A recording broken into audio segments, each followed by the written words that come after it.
Today, we will start a new topic about adaptations and survival. So in this chapter, we will see what does it mean adaptation, and we will study about some examples of animals that have adaptation. So what are adaptations? They could be traits that help organisms survive in their environment. Why they matter? Adaptations ensure organisms' survival. Types of adaptation, the adaptation could be body parts or a behavior. So let's start with this example. This is a sea lion. You know that the sea lion lives in cold places and it swims in water. So when the water becomes cold, how could the sea lion survive with this cold water? How does it stay warm? Actually, it builds up a layer of fat that helps the sea lion not feel the cold as much. This is like when it is winter and you wear a coat to not feel cold. This is the same. You are covering your body with a layer or with a coat. So the layer of fat, it is working with the same way as the coat. It is covering the body, and will help the sea lion to not feel the cold as much.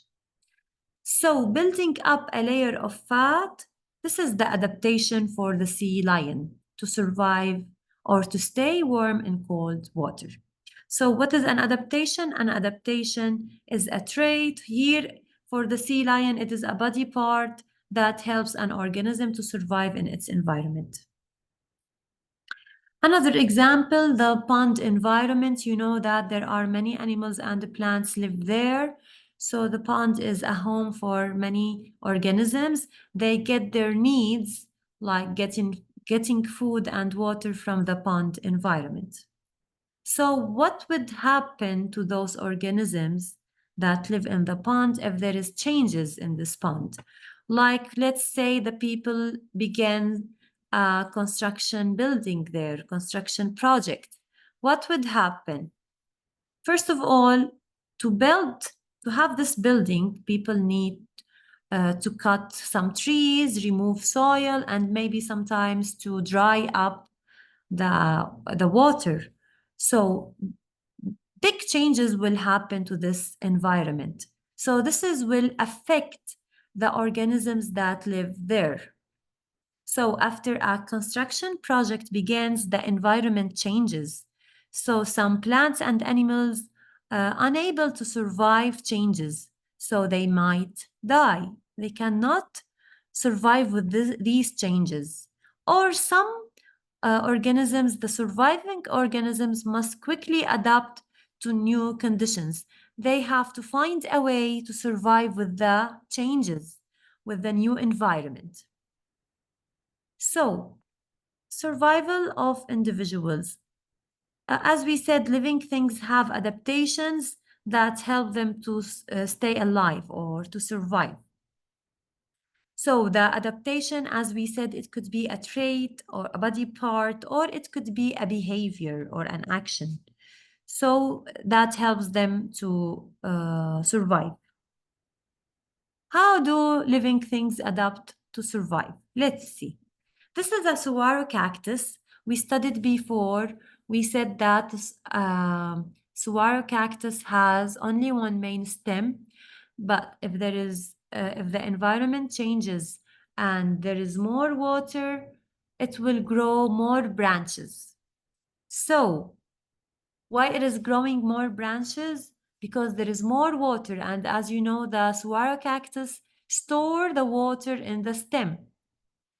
So when there is more water, it needs more storage to store this water, so it grows those branches.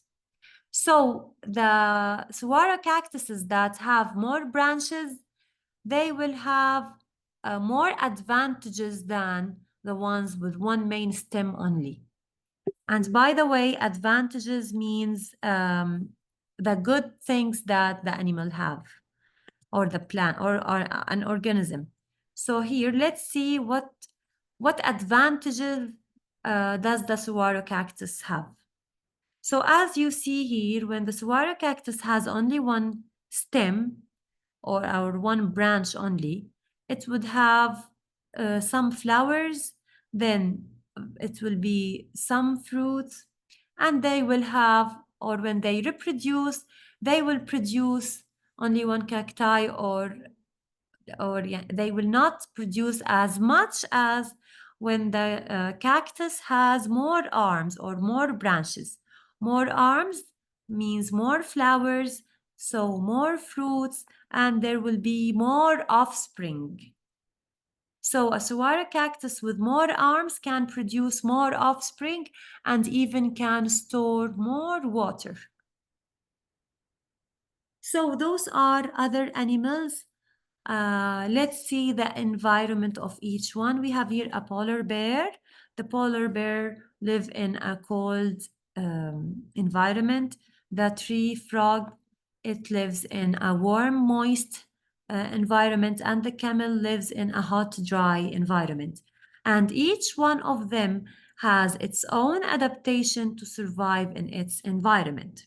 So if of these organisms change their environment, maybe they will not survive. Another example is this plant. So also plants have adaptations, not only animals, also plants have adaptations. This is an Arctic willow flower. You can find it in the very cold places like the Arctic.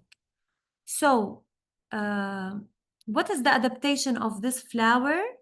It has the ones that live in this cold places, the Arctic, they are covered with hairs, as you see in this picture. They are covered with hairs. So this is the adaptation, covered with hair. How could this hair help this flower to survive in the cold places? It keeps the hairs keep the flower warm. Another example is the sandfish lizard. You know that the lizards live in the desert. And as you see, so the sandfish lizard is a desert animal. It lives in the desert. It digs holes in the sand to avoid predators. So it hides from predators by digging holes in the sand. So, do you think this is body part? No, digging holes is an action or it is a behavior. As I told you before, an adaptation could be body part or it could be a behavior. So, in this example, it is a behavior. So, this is the way how the sandfish stay safe from the predators. So, and the sandfish would not live in the Arctic because there is no sand there.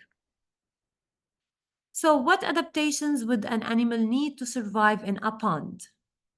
As you see, many animals can live there and some animals can swim in the pond. So, what adaptation the frog, and the fish have to survive in the pond? So, the dog has webbed feet. These webbed feet help the dog to swim in the water. For the frog, it has long legs. So the long legs help the frog to swim. And the fish have fins to swim, and it has gills to take in oxygen from the water. So as I told you, each animal has its own adaptation to survive in its environment.